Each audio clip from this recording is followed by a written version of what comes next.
Aí, boa tarde, gente. Especificamente aí o pessoal do segundo ano do Colégio Walter Cavalcante, a gente vai fazer um rápido comentário aqui sobre as características do romance Inocência, né? Na semana passada a gente fez digamos assim, vídeo, imagem, aula sobre contando a história do romance de Inocência, né?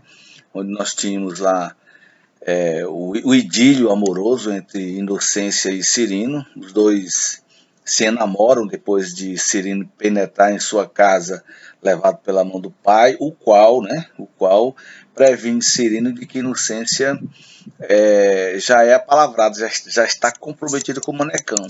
A partir desse idílio, os dois buscam a forma de da sua realização amorosa e no final acabam por não conseguirem, acabam mortos, né? O Cirino morto pelo Manecão, noivo de Inocência, e Inocência morre de inanição após uma surra que leva pelo pai, entra em depressão e acaba indo a óbito, né? E esse idílio de Inocência com Cirino, a gente lembra que só foi possível graças a participação indireta de Maier, né, que é um naturalista que se encontrava na região do Mato Grosso e se hospeda na casa do Pereira. E como os costumes são diferentes lá de onde ele veio, da Alemanha para o Brasil, lá não havia nenhum problema em um homem elogiar uma mulher. Mas aqui havia, né? Então, quando Maier elogia a Inocência na frente do pai, né, o seu Pereira, um homem de costumes rígidos e rudes, acaba por perseguir, de certa forma, o Maia, né? Para onde ele vai, ele o segue, ele vai caçar borboleta e o Pereira vai atrás. Enquanto isso, Cirino fica em casa cuidando da saúde de Inocência, e o namorado, os dois, o idílio acaba ocorrendo quando Cirino vai até a cidadezinha lá onde mora, o sítio onde mora o padrinho de Inocência que poderia ajudá-lo. O Manecão volta, encontram-se exatamente lá na Vila de Santana. Quando chega à casa do Pereira, o Manecão estranha a reação de Inocência, e aí dá-se o desmastreiro, né? Eles acabam perseguindo, vai até onde o Cirino está na beira do rio esperando pelo padrinho da menina.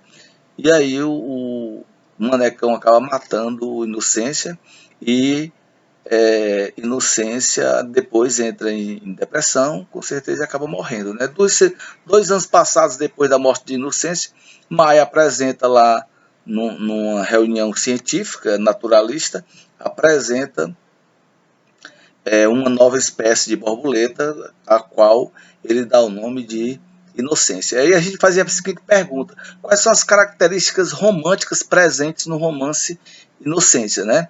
Então, a primeira delas é a questão da valorização do meio rural, do meio sertanejo, né? Regionalismo, tanto que Inocência a gente vai classificá-lo e dizer que ele faz parte da tendência regionalista do romantismo brasileiro, em que os idílios amorosos, as relações amorosas ocorrem em regiões específicas do Brasil. No caso, em Mato Grosso, na região de Mato Grosso, e os costumes lá são os costumes sertanejos do homem, né, são muito, digamos assim, muito detalhados pelo escritor Visconde de Tuné, pelo autor do livro Inocência.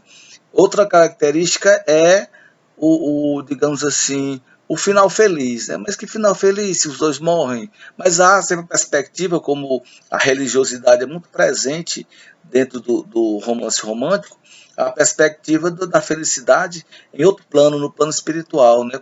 Consequentemente, após a morte, Cirino e Inocência se encontram e serão felizes no plano espiritual, ou seja, são felizes para sempre, eternamente, né? E outra característica que a gente pode salientar aqui é a valorização do homem, dos costumes, né? A questão da idealização da mulher, a idealização do cavalheiro, né? Ou seja, não que o Manecão aí represente o mal e que o Cirino represente o bem, mas ambos são antagônicos e ambos, dentro das suas limitações, dentro das suas possibilidades, dos seus costumes, das suas vivências, eles são verdadeiros cavalheiros, né? Eles são educados no ponto de vista de seguir seus padrões individuais. Manecão homem rude, porém trabalhador, porém honesto, né? E o Cirino é homem mais ou menos educado, ele não é médico, mas ele faz às vezes de médico. E lá o Cirino representa também esse lado mais suave da personalidade humana. E repito, não que Manecão seja o lado do mal, não que Pereira seja o lado representante do mal, mas ambos têm essas peculiaridades. Outra característica que a gente pode citar aqui, além do regionalismo, né, é a questão dos costumes, a busca de valorização do elemento nacional, né, do elemento brasileiro, que no caso são os costumes de Pereira, os costumes do homem do sertão, de um modo geral, tá certo? Então o romance se encaixa muito bem dentro dos padrões românticos, tá? O amor, no caso aí, o amor impossível, né? O amor impossível, existe um nó aí para que os dois possam realizar sua felicidade amorosa, e esse nó vai ser desatado exatamente com a morte dos dois, uma vez que os costumes, os padrões do homem do sertão, com seus costumes rígidos, jamais seria quebrado, tá certo? Então, a gente fica aqui agradecendo aí mais uma vez a participação de vocês e lembrando que a gente precisa continuar nessa luta, né, lendo, discutindo, analisando, porque na verdade tudo que a gente constrói em termos de nossos acervo individual, intelectual, nos vem através dos livros. Sim, agradecer aqui mais uma vez e até a próxima oportunidade. Valeu.